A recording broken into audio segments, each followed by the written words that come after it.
ফের শহরে আগুন লাগার ঘটনা, যে ছবি আপনাদেরকে দেখাচ্ছি প্রিন্স আনওয়ার শাহ রোড, সেখানে একটি বাড়িতে আগুন লাগে।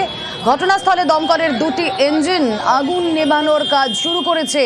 ফের শহরে আগুন লাগার ঘটনা আপনারা দেখতে পাচ্ছেন। আগুনের লেলিহান শিখা গনগনে কালো ধোঁয়ায় ঢেকে গিয়েছে গোটা এলাকা। প্রিন্স আনওয়ার শাহ রোডের ছবি দেখছেন, বাড়িতে আগুন, ঘটনাস্থলে দমকলের দুটি ইঞ্জিন। আরো বিস্তারিত জানাতে পারবেন প্রতিনিধি রৌনক রয়েছেন সঙ্গে। রৌনক, আগুন লাগার কারণ কি জানা যাচ্ছে? দেখো, এখনো পর্যন্ত আগুন লাগার কারণ স্পষ্টত জানা যাচ্ছে না। একটা নাগাদ দমকলের কাছে খবর আসে, দমকলের দুটি ইঞ্জিন ইতিমধ্যে ঘটনাস্থলে পৌঁছেছে। যেটা দেখা যাচ্ছে একটি গেস্ট হাউস এটি, এবং ওপরে যে টপ ফ্লোরে আগুন লেগেছে একটা অস্থায়ী স্ট্রাকচার রয়েছে। মনে করা হচ্ছে হয়তো কোনো হোটেল ছিল ভেতরে, যার উপরে কিচেন ছিল, এখানে আগুন লেগেছে এমনটাই কিন্তু প্রাথমিক সূত্রে জানা যাচ্ছে। দমকলের দুখানে ইঞ্জিন গেছে ইতিমধ্যে, আগুন নিয়ন্ত্রণে আনার কাজ তারা শুরু করেছে। সেক্ষেত্রে আগুনের যে লেলিহান শিখা তা ক্রমশ বেড়ে চলেছে। এটা কি একটি বহুতল মানে রেসিডেন্সিয়াল বিল্ডিং? দেখো, দেখে বোঝা যাচ্ছে এটি একটি গেস্ট হাউস, অর্থাৎ যে গেস্ট হাউস গুলি হয় সেরকমই একটি গেস্ট হাউস। এবং এখানে ভেতরে কেউ ছিল কিনা সেই বিষয়ে দমকল সূত্রে জানা যাচ্ছে যারা ভেতরে ছিল তারা কিন্তু বেরিয়ে এসেছে। এবং যে টপ ফ্লোরে আগুন লাগে একটা অস্থায়ী স্ট্রাকচার সেখানে রয়েছে টিনের এবং কাঠের। সেক্ষেত্রে স্ট্রাকচারের ভেতরে কোন রকম দাহ্য পদার্থ মজুদ রয়েছে কিনা এটা একটা কিন্তু সম্ভাবনা রয়েছে, কারণ যেভাবে আগুনের লেলিহান শিখা ক্রমশ বেড়ে চলেছে সেক্ষেত্রে মনে করা হচ্ছে ভেতরে কোনো দাহ্য পদার্থ ছিল। এবং যেহেতু গেস্ট হাউস, তাদের নিজস্ব কোনো ফায়ার সিস্টেম ছিল কিন্তু সেই বিষয়গুলো কিন্তু খতিয়ে দেখা হবে। এবং প্রাথমিকভাবে দমকলের দুটি ইঞ্জিন ঘটনাস্থলে পৌঁছেছে। ফায়ার অ্যারেস্ট করার যে প্রাথমিক পর্যায়, সেই পর্যায়ে কিন্তু এখানে দমকলের তরফ থেকে চালানো হয়েছে। যেহেতু টপ ফ্লোরে আগুন লেগেছে, হোস পাইপের মাধ্যমে জল দিয়ে আগুন নেভানোর কাজ করা হচ্ছে, এবং প্রয়োজনে যে হাই ল্যাডার ইঞ্জিন সেগুলোও কিন্তু পাঠানো হতে পারে। ঠিক একটা নাগাদ দমকলের কাছে খবর আসে প্রিন্স আনোয়ার শাহ রোড একটি গেস্ট হাউসের টপ ফ্লোরে আগুন লাগে, এবং এখনো সেই আগুনের লেলিহান শিখা ক্রমশ বেড়েই চলেছে। সেক্ষেত্রে মনে করা হচ্ছে ভিতরে হয়তো দাহ্য পদার্থ ছিল। দমকল সূত্রে জানা যাচ্ছে এটি একটি গেস্ট হাউস, এবং গেস্ট হাউসের টপ ফ্লোরে হয়তো কিচেন বা কোনো হোটেল ছিল, সেখানে কোনোভাবেই আগুন লেগে যায়। এবং তারপরেই দমকলের দুটি ইঞ্জিন এখনো পর্যন্ত ঘটনাস্থলে পৌঁছেছে। ফায়ার অ্যারেস্টের যে প্রাথমিক পর্যায়, যুদ্ধকালীন তৎপরতায় দমকল কর্মীরা ফায়ার অ্যারেস্ট করার প্রক্রিয়া চালাচ্ছে। সেক্ষেত্রে গেস্ট হাউসের নিজস্ব কোনো ফায়ার সিস্টেম ছিল কিনা সেই বিষয়গুলো কিন্তু খতিয়ে দেখা হবে। এবং এখনো পর্যন্ত আমরা এটা জানতে পারছি যখন এই আগুন লাগার ঘটনা ঘটে ভেতরে যারা ছিলেন তারা কিন্তু বেরিয়ে এসেছেন। এখনো পর্যন্ত এখানে কোনো হতাহতের খবর নেই। সেখানে দমকল কর্মীরা যুদ্ধকালীন তৎপরতায় ফায়ার অ্যারেস্ট করার প্রক্রিয়া কিন্তু ইতিমধ্যে চালাচ্ছে। এই যে বিল্ডিং, এখনো পর্যন্ত কি জানা যাচ্ছে রৌনক? এই বিল্ডিং এ কেউ আটকে ছিলেন কিনা বা তাদেরকে উদ্ধার করা সম্ভব হয়েছে কিনা? হতাহতের খবর, ক্ষয়ক্ষতির খবর কি পাওয়া যাচ্ছে? এখনো পর্যন্ত জানা যাচ্ছে যে এটি একটি গেস্ট হাউস, সেক্ষেত্রে মানুষজনের থাকার সম্ভাবনা রয়েছে। এটা যেখানে আগুনটা লেগেছে টপ ফ্লোর হয়, অর্থাৎ ওখানে জানা যাচ্ছে এখানে একটি হোটেল বা কোনো কিচেন ছিল। যখন আগুন লাগে তারপরেই পুরো গেস্ট হাউস খালি করে দেওয়া হয়, অর্থাৎ এখনো পর্যন্ত হতাহতের কোনো রকম খবর কিন্তু সামনে আসেনি। দমকলের দুটি ইঞ্জিন এখনো স্পটে পৌঁছেছে, হোস পাইপের মাধ্যমে ফায়ার অ্যারেস্ট করার প্রক্রিয়া চালাচ্ছে। এবং দমকল সূত্রে জানা যাচ্ছে যেখানে এই আগুনটা লাগে, অর্থাৎ এই গেস্ট হাউসের টপ ফ্লোরে কোনো হোটেল বা কোনো এই গেস্ট হাউসের কিচেন ছিল, সেক্ষেত্রে কিন্তু আগুন ক্রমশ ছড়িয়ে পড়েছে। এবং যে জায়গাটি আগুন লেগেছে আশেপাশে আরো বেশ কয়েকটি বহুতল রয়েছে, বাড়ি রয়েছে, যাতে আগুন ক্রমশ ছড়িয়ে না পড়ে সেই কারণেই কিন্তু ফায়ার অ্যারেস্ট করার প্রাথমিকভাবে প্রয়োজন। দুটি ইঞ্জিন ইতিমধ্যে ঘটনাস্থলে সেই ফায়ার অ্যারেস্ট করার প্রক্রিয়া চালাচ্ছেন। এবং দমকল সূত্রে জানা যাচ্ছে যেহেতু কোনো হোটেলের কিচেন বা যে হোটেল থাকতে পারে সেই তো দাহ্য পদার্থ মজুদ থাকার সম্ভাবনা রয়েছে, সিলিন্ডারের মজুদ থাকার সম্ভাবনা রয়েছে। সেক্ষেত্রে আশেপাশের যে এলাকা ক্রমশ খালি করে দেওয়া হচ্ছে এবং যারা রয়েছে তাদেরকে সরিয়ে দেওয়া হচ্ছে। ইতিমধ্যে গোটা চত্বর জুড়ে আতঙ্ক ছড়িয়েছে, কারণ ছবিতেই দেখতে পাচ্ছেন যেভাবে আগুনের লেলিহান শিখা বেরিয়ে আসছে। ক্রমশ যত সময় আগাচ্ছে আগুনের লেলিহান শিখা কিন্তু আরো বেড়ে চলেছে। সেক্ষেত্রে প্রাথমিকভাবে ফায়ার অ্যারেস্ট করা না গেলে আশেপাশের বহুতলে এই আগুন ছড়িয়ে পড়তে পারে, এটা একটা সম্ভাবনা রয়েছে। দমকলের দুটি ইঞ্জিন যুদ্ধকালীন তৎপরতায় কাজ চালাচ্ছে, এখনো পর্যন্ত কোনো হতাহতের খবর নেই। এবং সেক্ষেত্রে ভেতরে যে দাহ্য পদার্থ একটু আরো স্পষ্ট করে বুঝে নি রৌনক, এই বিল্ডিং এর আশেপাশে কি রয়েছে? দেখো, একেবারে আশেপাশে আরো বেশ কয়েকটি বহুতল রয়েছে, পাশেই বেশ কয়েকটি দোকান রয়েছে, একেবারে আনোয়ার শাহ রোডের ওপরে এই বিল্ডিং। সেক্ষেত্রে আশেপাশে যাতে আগুন কোনো মতে ছড়িয়ে না পড়ে, এবং তার থেকেও বড় কথা যেহেতু একটি বহুতল একদম টপ ফ্লোরের আগুন লেগেছে, আগুন যাতে ক্রমশ নিচের দিকে না চলে আসে এটাও কিন্তু একটা চিন্তার বিষয়। সেক্ষেত্রে আশেপাশে যাতে এই বাড়িগুলিতে আগুন ছড়িয়ে না পড়ে এবং আগুন যাতে ক্রমশ নিচের দিকে না ছড়িয়ে পড়ে, এই কারণেই কিন্তু হোস্টেলের মাধ্যমে অ্যারেস্ট করার প্রক্রিয়া দমকল কর্মীরা চালাচ্ছে। প্রয়োজনে যে হাইড্রোলিক ল্যাডার ইঞ্জিন রয়েছে সেই ইঞ্জিনও কিন্তু দমকলের তরফ থেকে পাঠানো হতে পারে। এবং যেহেতু দমকল সূত্রে মনে করা হচ্ছে ভেতরে দাহ্য পদার্থ থাকতে পারে, যেহেতু হোটেলে কোনো কিচেন হতে পারে এমন এখনো পর্যন্ত জানা যাচ্ছে। সেক্ষেত্রে কোনোভাবে যাতে কোনো সিলিন্ডার বিস্ফোরণের ঘটনা না ঘটে বা কোনোভাবে যাতে ধার্যপত্র যদি মজুত থাকে, যাতে আগুন বেশি ছড়িয়ে না পড়ে, কারণ ছড়িয়ে পড়লে পাশেই বেশ কয়েকটি বাড়ি রয়েছে, বহুতল রয়েছে এবং প্রিন্স আনোয়ার শাহ রোডের মতো একটা ব্যস্ততম রাস্তার উপরে এই গেস্ট হাউস। সেক্ষেত্রে রীতিমতো এলাকা জুড়ে কিন্তু আতঙ্ক ছড়িয়েছে এবং আগুন যাতে ক্রমশ ছড়িয়ে না পড়ে সেই কারণেই কিন্তু দমকল কর্মীরা যুদ্ধকালীন তৎপরতায় ফায়ার অ্যারেস্ট করার কটা প্রক্রিয়া ইঞ্জিন কাজ করছে এই মুহূর্তে? দেখো, এখনো পর্যন্ত দমকল সূত্রে আমরা জানতে পারছি 2টি ইঞ্জিন স্পটে গেছে। একটা নাগাদ দমকলের কাছে খবর আসে, খবর পাওয়ার সঙ্গে সঙ্গে কিন্তু কালীঘাট যে ফায়ার স্টেশন রয়েছে সেখান থেকে দমকলের 2টি ইঞ্জিন ইতিমধ্যে প্রিন্স আনোয়ার শাহ রোডে যেখানে এই গেস্ট হাউসে আগুন লেগেছে ঘটনাস্থলে গেছে। প্রয়োজনে কিন্তু আরো ইঞ্জিন বাড়ানো যাবে এবং আরো ইঞ্জিনে যাওয়ার সম্ভাবনা রয়েছে। বিশেষত যেহেতু টপ ফ্লোরে আগুন লেগেছে, যদি হোস্টাটের মাধ্যমে ফায়ার অ্যারেস্ট না হয় তাহলে কিন্তু দমকলের যে হাইড্রোলিক রাডার ইঞ্জিন রয়েছে সেগুলোও কিন্তু যেতে পারে। সেক্ষেত্রে তোমার যেটা বলছিলাম, আশেপাশে বেশ কয়েকটি বাড়ি রয়েছে এবং যেহেতু গেস্ট হাউস নিচের দিকে না ছড়িয়ে পড়ে আগুন এবং দমকল সূত্রে জানা যাচ্ছে সেখানে দাহ্যপদার্থ মজুত থাকার একটা সম্ভাবনা রয়েছে। সেক্ষেত্রে এই আগুনের লেলিয়ান শিখা যা ক্রমশ বেড়েই চলেছে, এই আগুনের লেলিয়ান শিখা যাতে আশেপাশে কোন রকম বাড়ি বা বহুতলে যাতে গ্রাস না করে, এই বিষয়টিকে লক্ষ্য করেই কিন্তু দমকল কর্মীরা। রৌনক, আরো একটা বিষয়, প্রিন্স আনোয়ার শাহ রোড আমরা জানি একটা বিজিয়েস্ট রাস্তা, সেখানে শপিং মল রয়েছে সেই রাস্তায়, সেখানে বিভিন্ন বহুতল রয়েছে, তার পাশাপাশি পুজোর মুখে বিভিন্ন পুজো সেখানে আশেপাশে রয়েছে। ছড়িয়ে যদি পড়ে এই আগুন তাহলে সত্যি একটা ভয়ঙ্কর কাণ্ড হতে পারে। সেক্ষেত্রে রাস্তার কি অবস্থা, যানবাহন চলাচল নিয়ন্ত্রণ করা হচ্ছে কিনা, এই বিষয় সম্পর্কে কিছু জানা যাচ্ছে?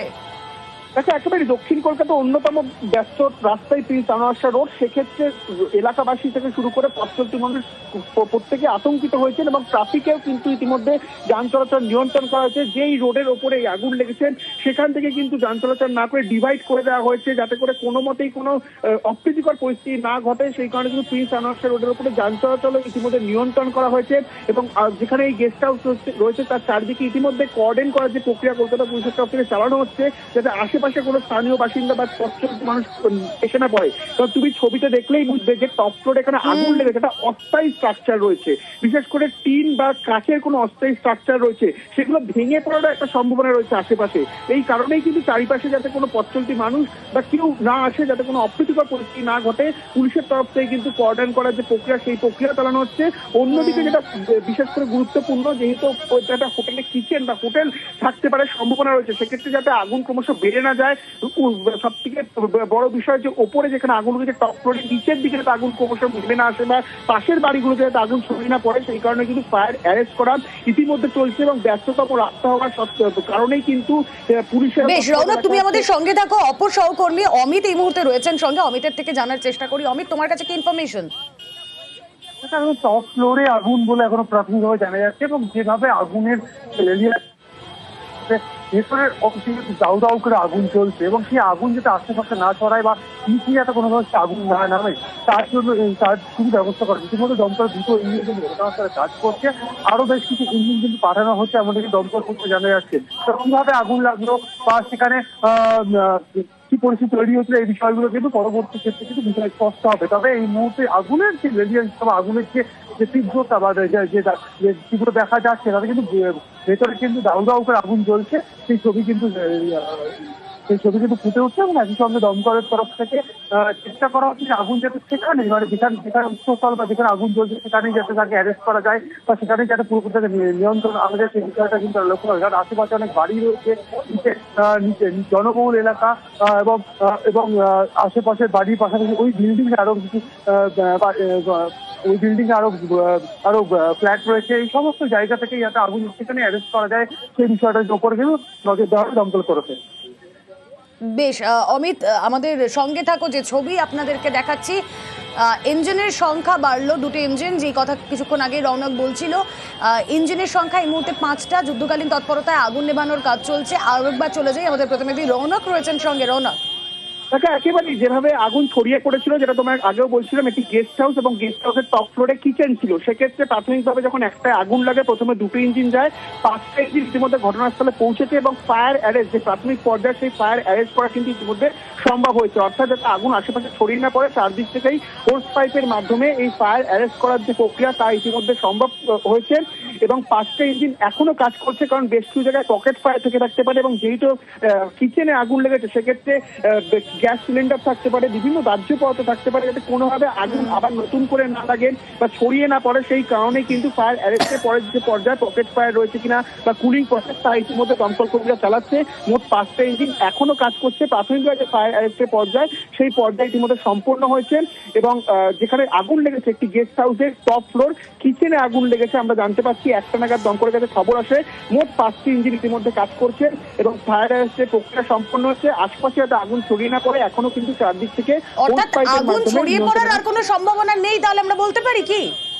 দেখো একেবারেই যেভাবে দমকল কর্মীরা কাজ করছে, 5টি ইঞ্জিন কাজ করছে, আশেপাশে কিন্তু আগুন কোনো মতে আর ছড়িয়ে পড়ার সম্ভাবনা নেই। যেহেতু আশেপাশেই বাড়ি রয়েছে, বহুতল রয়েছে এবং অত্যন্ত ব্যস্ত রাস্তা রোড, আগুন ছড়িয়ে পড়া কিন্তু সে রাস্তার সম্ভাবনা নেই। তবুও দমকল কর্মীরা ইতিমধ্যে কুলিং প্রসেস এবং পকেট ফায়ার রয়েছে কিনা সেই প্রসেসটাও চালাচ্ছে এবং যাতে কোনো মতে নতুন করে আগুন না লাগে সেই বিষয়ে কিন্তু দমকলের 5টি ইঞ্জিন ইতিমধ্যে কাজ করছে এই গেস্ট হাউসে। বেশ, আরো একবার সেই ছবি আপনাদেরকে দেখাই। এই মুহূর্তে প্রিন্স আনওয়ার রোডের বিল্ডিং, সেখানে বহুতলে আগুন লাগার ঘটনা। দমকলের 5টা ইঞ্জিন ঘটনাস্থলে পৌঁছে আগুন নেভানোর কাজ করছে যুদ্ধকালীন তৎপরতায়। এখনো পর্যন্ত সম্পূর্ণভাবে আগুন নিয়ন্ত্রণে না আনা গেলেও আগুন যাতে আর ছড়িয়ে না পড়ে সেদিকে নজর রেখে দমকলের 5টা ইঞ্জিন কাজ করছে। কালো ধোঁয়ায় ঢেকে গিয়েছে গোটা এলাকা। প্রিন্স আনওয়ার শাহ রোড আপনারা জানেন শহর কলকাতার অত্যন্ত ব্যস্ত একটি রাস্তা, সেখানেই বহুতলে আগুন লাগার ঘটনা। একটি গেস্ট হাউস, আমাদের প্রতিনিধিরা যেরকম জানাচ্ছিলেন প্রিন্স আনওয়ার শাহ রোডের এই গেস্ট হাউসে আগুন লাগে। তবে কি থেকে আগুন লেগে কষ্ট নয়, আগুনের উৎসস্থল কি তা এখনো পর্যন্ত জানা যায়নি, কিন্তু যুদ্ধকালীন তৎপরতায় দমকল আগুন নেভানোর কাজ করে চলেছে। অমিত প্রতিনিধি রয়েছেন সঙ্গে, অমিতের সঙ্গে কথা বলবো, থাকবেন আমাদের প্রতিনিধি রৌনক রয়েছেন এই মুহূর্তের সঙ্গে। রৌনকের কাছে আবারও চলে যাই। রৌনক, এটা একটা গেস্ট হাউস, তুমি যেরকম কথা বলছিলে, কিন্তু এখানে আগুনটা লাগলো কোথা থেকে? যেই সম্ভাবনা উঠে আসছিল যে কোনো কিচেন, সেখানে দাহ্য পদার্থ, সেখান থেকে আগুন লাগতে পারে, এখনো পর্যন্ত কি জানা যাচ্ছে? এখনো পর্যন্ত এটা স্পষ্ট হওয়া যায়নি, যেহেতু একটু গেস্ট হাউস এবং যে টপ ফ্লোরে আগুন লেগে একটা অস্থায়ী স্ট্রাকচার রয়েছে সেখানে এদের কিচেন ছিল। এখনো পর্যন্ত দমকল এমনটাই জানা যাচ্ছে। সেক্ষেত্রে এই ফায়ার পুরোপুরি কন্ট্রোল হওয়ার পরই কিন্তু জানা সম্ভব হবে কি থেকে আগুন ছড়ালো। সেক্ষেত্রে প্রাথমিকভাবে মনে করা হচ্ছে কোনোভাবে শর্ট সার্কিট বা এই গ্যাস সিলিন্ডারে কোনো মতে কোনো লিকেজ হওয়ার ফলেও কিন্তু আগুন লাগতে পারে। যদিও যতক্ষণ পর্যন্ত আগুন নিয়ন্ত্রণে আসছে তার আগে কিন্তু জানা সম্ভব নয়। যেহেতু একটি গেস্ট হাউস, এখানে একটা প্রশ্ন উঠছে তাদের ফায়ার সেফটি ছিল কিনা, অগ্নি নির্বাপক ব্যবস্থা ছিল কিনা, এবং অগ্নি নির্বাপক ব্যবস্থা থাকলেও যেখানে আগুন লাগে টপ ফ্লোরে অস্থায়ী একটা টপ ফ্লোর, সেখানে কোনো মতে অগ্নি নির্বাপক ব্যবস্থা কাজ করেছিল কিনা। কারণ আনোয়ার শাহ রোডের ওপরে এই গেস্ট হাউস, ব্যস্ততম রাস্তা, দক্ষিণ কলকাতার অন্যতম গুরুত্ব একটি রাস্তা। সেক্ষেত্রে অনেকটা বহুতল গেস্ট হাউসের টপ ফ্লোরে একে অস্থায়ী স্ট্রাকচার একটি কিচেন রয়েছে এবং সেখানে এরকম ভাবে লেলিহান শিকার যত সময় বাড়ছিল আগুন কিন্তু ক্রমশ গ্রাস করছিল। সেক্ষেত্রে তাদের নিজস্ব কোনো অগ্নি নির্বাপক ব্যবস্থা ছিল কিনা এই বিষয়ে কিন্তু দমকল কর্মীর তরফ থেকে খতিয়ে দেখা হচ্ছে। কারণ যেভাবে এই আগুন লেগেছিল আশেপাশে একদম পাশেই বিল্ডিং রয়েছে, বহুতল রয়েছে, যেহেতু রেসিডেন্সিয়াল এলাকা, মানুষের বসবাস রয়েছে, আগুন কিন্তু দ্রুত সম্ভব ছড়িয়ে পড়ার একটা সম্ভাবনা ছিল। 5টি ইঞ্জিন কাজ করে ফায়ার অ্যারেস্টের প্রক্রিয়া ইতিমধ্যে সম্পন্ন করেছে। তবুও পকেট ফায়ার রয়েছে কিনা বা কোথাও কোনো রকম নতুন করে আগুন লাগার সম্ভাবনা রয়েছে কিনা তা কিন্তু দমকল কর্মীরা খতিয়ে দেখছেন এবং কি থেকে আগুন লাগলো আগুন পুরোপুরি নিয়ন্ত্রণে আসার পরই কিন্তু জানা সম্ভব হবে। বেশ, আরও একবার জানিয়ে রাখি আমাদের দর্শকদের, প্রিন্স আনওয়ার শাহ রোডের একটি বহুতল, সেখানে আগুন লাগে। বহুতলটিতে একটি গেস্ট হাউস আছে। যা জানা যাচ্ছে এই বহুতলটিতে একটি শিক্ষা প্রতিষ্ঠানও রয়েছে। অগ্নিকাণ্ডের ঘটনা একেবারে পুজোর মুখে প্রিন্স আনওয়ার শাহ রোডে গেস্ট হাউসে আগুন লাগার ঘটনাস্থলে দমকলের 5টি ইঞ্জিন এই মুহূর্তে কাজ করে চলেছে। তবে পুরোপুরি আগুন নিয়ন্ত্রণে নিয়ে আসা এখনো যায়নি। কালো ধোঁয়ায় ঢেকে গিয়েছে গোটা এলাকা। যুদ্ধকালীন তৎপরতায় দমকল আগুন নেভানোর কাজ করে চলেছে। কথা বলবো, প্রতিনিধি রৌনক রয়েছেন সঙ্গে। রৌনক, শহর কলকাতায় এই ধরনের আগুন লাগার ঘটনা আমরা বারবার দেখেছি, যত গৃহের ছবি আমরা দেখেছি কার্যত, কিন্তু এখানে এই যে গেস্ট হাউস তুমি বলছিলে, এখানে আগুন লেগেছে যেখানে, সেখানে কি কোনো হোটেল, রেস্টুরেন্ট, এরম কিছু, রুফটপ রেস্তোরাঁ এরম কিছু ছিল, সেখান থেকেই আগুনটা লাগলো? দেখো একেবারে যেটা জানা যাচ্ছে রুফটপ রেস্টুরেন্ট ছিল না, যতটা জানা যাচ্ছে একটি গেস্ট হাউস ছিল। সম্ভবত সেই গেস্ট হাউসের কিচেন বা কোনো রকম হোটেল থাকতে পারে এই টপ ফ্লোরে। যেহেতু হোটেল বা কিচেন ছিল সেই কারণে কিন্তু একটা অস্থায়ী স্ট্রাকচার করা হয়েছিল লোহা এবং কাঁচ দিয়ে। সেই অস্থায়ী স্ট্রাকচারে আগুন লেগেছে এবং ক্রমশ সেই আগুন ছড়িয়েও পড়েছে। ইতিমধ্যে ফায়ার অ্যারেস্ট করা গেলেও এখনো কিন্তু পকেট ফায়ার বা আগুন নতুন করে লাগার সম্ভাবনাও থাকছে। সেক্ষেত্রে ওপরে কোনো কিচেন ছিল এমনটাই কিন্তু দমকল সূত্রে আমরা জানতে পারছি। যেহেতু একটি গেস্ট হাউস, বহুতলের বাদবাকির বেশিরভাগ অংশটাই একটি গেস্ট হাউস রয়েছে, সেই গেস্ট হাউসেরই কোনো কিচেন ছিল বলে এমনটা দমকল সূত্রে জানা যাচ্ছে। সেক্ষেত্রে সেখানে কোনো অগ্নি নির্বাপক ব্যবস্থা ছিল কিনা এই বিষয়টিও দমকল কর্মীরা খতিয়ে দেখছে। যদিও বা থেকে থাকে তাহলে যখন আগুন লেগেছিল কোনোভাবে সেই ফায়ার সিস্টেম কাজ করেছিল কিনা এই বিষয়গুলো খতিয়ে দেখা হচ্ছে।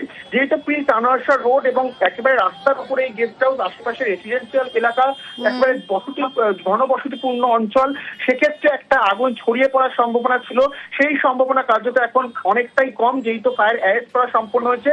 কিন্তু পুরোপুরি যতক্ষণ না পর্যন্ত পকেট ফায়ারগুলোকে কন্ট্রোল করা যাচ্ছে, আগুন নিয়ন্ত্রণে আনা কিন্তু সম্ভব নয়। যেহেতু দমকল সূত্রে জানা যাচ্ছে এখানে দাহ্য পদার্থ মজুদ থাকার সম্ভাবনা রয়েছে। সেক্ষেত্রে দাহ্য পদার্থ যদি মজুদ থাকে, এটা পকেট ফায়ার থাকলে আবারও কিন্তু নতুন করে আগুন লেগে যায় একেবারে। কারণ আগুনের উৎসস্থল কিন্তু এখনো জানা যায়নি। রুফটপ রেস্তোরাঁ, তার যে অস্থায়ী যে স্ট্রাকচার, অস্থায়ী কাঠামো, সেখানেই আগুন লেগেছে। আপনাদের মনে থাকবে যে এর আগে আগুন লাগার ঘটনায়, রুফটপ রেস্তোরাঁয় আগুন লাগার ঘটনায় ঠিক এপ্রিল মাসের 30 তারিখ, খুব ভুল না হলে সেদিন আগুন লাগার ঘটনায় এই রুফটপ রেস্তোরাঁ বন্ধ করে দেওয়া হয়। তারপর ফিরহাদ হাকিম মেয়র তিনি বলেন যে পুজোর আগে শর্ত সাপেক্ষে কলকাতার রুফটপ রেস্তোরাঁগুলো খুলবে, নতুন করে কোনো অনুমোদন দেওয়া হবে না।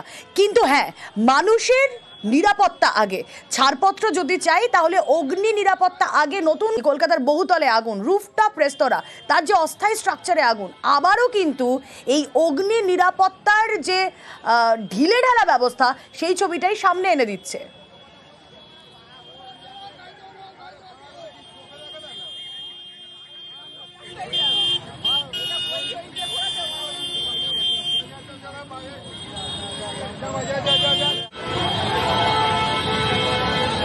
কথা বলবো, আমাদের প্রতিনিধি রৌনক রয়েছেন সঙ্গে। রৌনক, একেবারে তুমি যেটা বলছিলে যে রুফটপ রেস্টুরেন্ট যে ঘটনাটা ঘটেছিল সম্ভবত পার্ক স্ট্রিটের কাছে, একেবারে ভয়াবহ অগ্নিকাণ্ড দেখা গেছিল। সেরকম ভাবে এটি রুফটপ রেস্টুরেন্ট না হলেও যে গেস্ট হাউস রয়েছে, সেই গেস্ট হাউসের কিচেন, টপ ফ্লোরে যদি কিচেন থাকে তাহলে সেখানে প্রপার কোনো অগ্নি নির্বাপক ব্যবস্থা ছিল কিনা, যদিও থেকে থাকে তাহলে সেটা এই ফায়ার সিস্টেম যখন আগুন লাগে কোনোভাবে কাজ করেছিল কিনা এই বিষয়টিও কিন্তু দমকলের তরফ থেকে দেখা হবে। এবং যেহেতু অত্যন্ত একটা গুরুত্বপূর্ণ রাস্তা, আশেপাশে রেসিডেন্সিয়াল এলাকা রয়েছে, যেভাবেই আগুন লেগেছিল একটা নাগাদ যেভাবে লেগিয়ান শিখা উপরের দিকে উঠছিল, আশেপাশে কিন্তু ছড়িয়ে পড়ার একটা সম্ভাবনাই ছিল। সেক্ষেত্রে কোনো মতেই এই গোটা গেস্ট হাউসে কোনো ফায়ার সিস্টেম রয়েছে কিনা নিজস্ব, সেটাও কিন্তু দমকল কর্মীরা খতিয়ে দেখছেন। এবং ওপরে যদি কিচেন থাকে তার কোনো রকম অনুমোদন ছিল কিনা, কারণ যে কিচেনের সম্ভাবনা দেখা যায় দমকল সূত্রে জানা যাচ্ছে, সেই কিচেনটা কিন্তু একটা অস্থায়ী স্ট্রাকচার, কাঠ এবং লোহার কিছু রড দিয়ে সেই কিচেনটাকে তৈরি করা, এবং সেখানেই এখনো পর্যন্ত আগুন লেগেছে বলে আমরা জানতে পারছি। ভেতরে দাহ্য পদার্থ থেকে শুরু করে সিলিন্ডার থেকে শুরু করে একাধিক এরকম বিস্ফোরক বস্তুও ছিল, আরো বড় ঘটনাও ঘটতে পারত। সেক্ষেত্রে কোনো রকম অনুমোদন নিয়ে এই টপ ফ্লোরে তারা কিচেন তৈরি করেছিল কিনা, বা যেহেতু অস্থায়ী স্ট্রাকচার সেখানে ছাদের জায়গায় তারা কিচেন তৈরি করেছিল কিনা, গোটা বিষয়টি কিন্তু দমকল পরবর্তীতে খতিয়ে দেখবেন। এখনো পর্যন্ত যে আগুন পুরোপুরি নিয়ন্ত্রণে না কাজ, দমকলে 5টি ইঞ্জিন চালাচ্ছেন। পকেট ফায়ার কোথাও রয়েছে কিনা খতিয়ে দেখা হচ্ছে, কারণ যদি পকেট ফায়ার থাকে আবার নতুন করে আগুন লেগে যেতে পারে, এটা একটা সম্ভাবনা রয়েছে। সেই কারণেই কিন্তু যুদ্ধকালীন তৎপরতায় দমকলে 5টি ইঞ্জিন ইতিমধ্যে কাজ করছিল। প্রিন্স আনোয়ার শাহ রোড জায়গাটা, ছবি দেখে যা বোঝা যাচ্ছে কংক্রিটের কোনো শক্তপোক্ত কিছু নয়, একটা অস্থায়ী স্ট্রাকচার, যে বিষয়টা খুব স্বাভাবিকভাবেই প্রশ্ন তুলে দেবে। বড়বাজারের মেচুয়ায় হোটেলে যে অগ্নিকাণ্ডের ঘটনা আমরা দেখেছিলাম, যে 14 জনের মৃত্যুর ঘটনা আমরা দেখেছিলাম, প্রশাসন নড়ে চড়ে বসেছিল এবং আমরা দেখেছিলাম যে অগ্নি নির্বাপন বিধি তৈরির জন্য মুখ্য সচিব Manoj Pant fire safety and regulatory compliance একটা নোটিফিকেশন জারি করে 2টি কমিটি গঠনের নির্দেশ দেন। কিন্তু তারপরেও কি করে রুফটপ রেস্তোরাঁ এবং তাতে এভাবে অস্থায়ী স্ট্রাকচার তা চলছে, সেখানে পুজোর মুখে এই ধরনের বড় বিপত্তি। দমকল মন্ত্রী সুজিত বসু এই মুহূর্তে রয়েছেন আমাদের সঙ্গে। আপনাকে স্বাগত জানাবো নিউজ 18 বাংলায়। আমি স্টুডিও থেকে রুমেলা কথা বলছি আপনার সঙ্গে। যে ছবি আমরা দেখতে পাচ্ছি ভয়াবহ, কিন্তু রুফটপ রেস্তোরাঁর ক্ষেত্রে তো অনেক বিধিনিষেধ রাজ্য প্রশাসনের তরফ থেকে সত্যি আরোপ করা হয়েছিল, তাহলে কি সেগুলো মানা হচ্ছে না?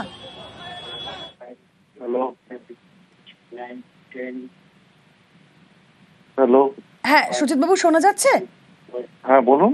হ্যাঁ, যে ছবি আমরা দেখছি এই প্রিন্স আনোয়ার রোডের বিল্ডিং এ আগুন লাগার ঘটনায়, রুফটপ রেস্তোরাঁ ছিল বলে এখনো পর্যন্ত প্রাথমিক সূত্রে খবর, অস্থায়ী স্ট্রাকচার। তাহলে কি রাজ্য প্রশাসনের এত তৎপরতার পরেও অগ্নি নির্বাপন বিধিগুলো মানা হচ্ছে না? না, রুফটপ নিয়ে তো আপনারা জানেন একটা এসওপি আমাদের হয়েছে, সেখানে বলা হয়েছে যে কি কি থাকতে পারবে কি কি থাকতে পারবে না 3 মাস তাদেরকে সময় দেওয়া হয়েছে। এখন যে ঘটনাটা আনোয়ার শাহ রোডে ঘটেছে সেটা আমি শুনেছি যে G+3 একটা বিল্ডিং এর টপে আগুন হয়েছে এবং কিছুটা এক্সটেনশন ছিল সেখানে, সেটা আমাকে প্রাথমিকভাবে জানিয়েছে। ওখানে আমার যে অফিসার আছেন মিস্টার পারিয়া, তিনিও বলেছেন এখন আমাদের কাজ হচ্ছে আগুনটাকে নেমানো, তারপর আইনগত ব্যাপারে সে কি আছে না আছে এগুলো দেখা। যদি কেউ অন্যায়ভাবে কিছু করে থাকে আইনের যা ব্যবস্থা আছে সেটা সেখানে প্রয়োগ করা হবে। হ্যাঁ, কারণ আমরা দেখেছিলাম সুজিত বাবু যে fire safety and regulatory compliance একটা নোটিফিকেশন জারি করে 2টো কমিটি গঠনেরও নির্দেশ দেন আপনারা, তো তারপরও আমরা দেখছি এই ছবিটাও পুজোর মুখে। সত্যিই তো একটা ভয়ঙ্কর ছবি। রুফটপের ব্যাপারে আমাদের তো একটা সিদ্ধান্ত হয়েছে, আপনারা জানেন। সেটা আমাদের 3 মাস সুযোগ সময় দেওয়া হয়েছে, তাদেরকে বলা হয়েছে। আর আজকে যে আগুনের কথা বলছেন সেই আগুনের ছাদে এই আগুনটা আছে, সেখানে এক্সটেনশন পোর্শন আমি শুনেছি আছে একটা, ওখানে আমার অফিসারের মুখে শুনেছি। আচ্ছা, যা আইনগত আছে সেই ব্যবস্থা নেওয়া হবে যদি নিয়ম ভেঙে দেয়। অসংখ্য ধন্যবাদ আপনাকে। আমরা কথা বলছিলাম, দমকল মন্ত্রী সুজিত বসু ছিলেন আমাদের সঙ্গে।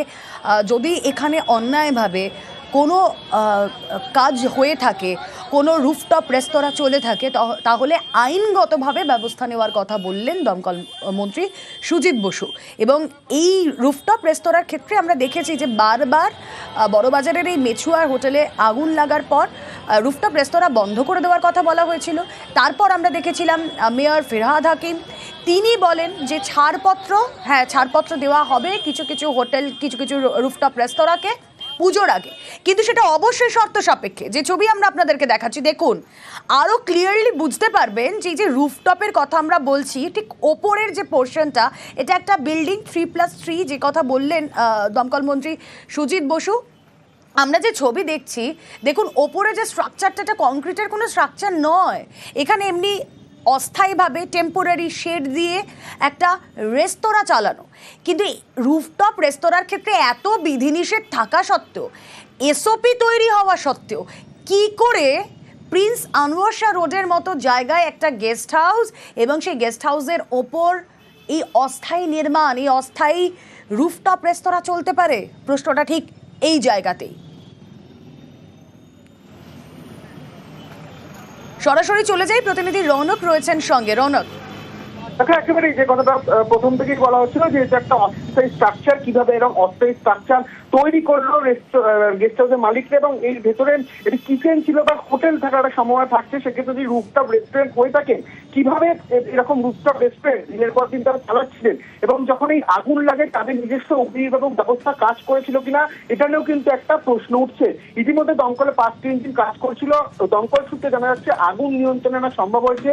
যেখানে উৎসস্থল, যেখানে আগুন লেগেছিল সেখানে দমকল কর্মীরা পৌঁছছেন, এবং যে কুলিং প্রসেস, অর্থাৎ যাতে কোনোভাবেই নতুন ভাবে আগুন ছড়িয়ে না পড়ে, যদি পকেট ফায়ার থেকে থাকে সেগুলোকে কুল ডাউন করা, সেই কুলিং প্রসেস কিন্তু ইতিমধ্যে দমকলের তরফ থেকে চালানো হচ্ছে। 1টার সময় আগুন লাগার ঘটনা ঘটে এবং দমকলের কাছে খবর পৌঁছায়। প্রথমে 2টি এবং পরে 3টি, মোট 5টি ইঞ্জিন ঘটনাস্থলে যুদ্ধকালীন তৎপরতায় কাজ চালায়। যেহেতু চারদিক থেকে ঘিরে ফেলে তারা পোস্ট পাইপের মাধ্যমে আগুন নেবেন, এবং একেবারে যে উৎসস্থল সেখানে তারা পৌঁছেছে, এবং আগুন আপাতত দমকল সূত্রে জানাচ্ছে নিয়ন্ত্রণে এসেছে। যে প্রশ্ন তুমি বলছিলেন যে একটি গেস্ট হাউস কিভাবে অস্থায়ী স্ট্রাকচার তারা একদম টপ ফ্লোরে নির্মাণ করলো, যদি নির্মাণও করে থাকে তাহলে কিভাবে এরকম রুফটপ রেস্তোরাঁ বা কিচেন তারা সেখানে চালাচ্ছিল, এবং কোন রকম অনুমোদন ছিল কিনা সেই নিয়েও কিন্তু একটা প্রশ্ন উঠছে। যেই তো আশেপাশে রেসিডেন্সিয়াল এলাকা, আনোয়ার শাহ রোডের মধ্যে একটা গুরুত্বপূর্ণ রাস্তা, সেক্ষেত্রে এরকম একটা যে যেরকম আগুন লাগার ঘটনা ঘটলো, এর থেকেও বড় দুর্ঘটনা ঘটতেই পারতো। সেক্ষেত্রে এত কিছু এসওপি বেঁধে দেওয়া থাকা সত্ত্বেও এরকম ধরনের রেস্তোরাঁ কিভাবে তারা চালাচ্ছিল, গোটা বিষয়টি কিন্তু দমকলের তরফ থেকে খতিয়ে দেখা হবে এবং আদতে এই গেস্ট হাউসের নিজস্ব কোনো ফায়ার সিস্টেম রয়েছে কিনা, যদি থেকে থাকে তাহলে এই আগুন লাগার কাছে সিস্টেম কাজ করে চলেছে না, এই নিয়ে কিন্তু একাধিক প্রশ্ন সামনে আসছে। Okay. আগুন নিয়ন্ত্রণের পর গোটা বিষয়টি কিন্তু দমকলের তরফ থেকে খতিয়ে দেখা হবে। ওকে রৌনক, আমাদের এই খবরেই নজর থাক।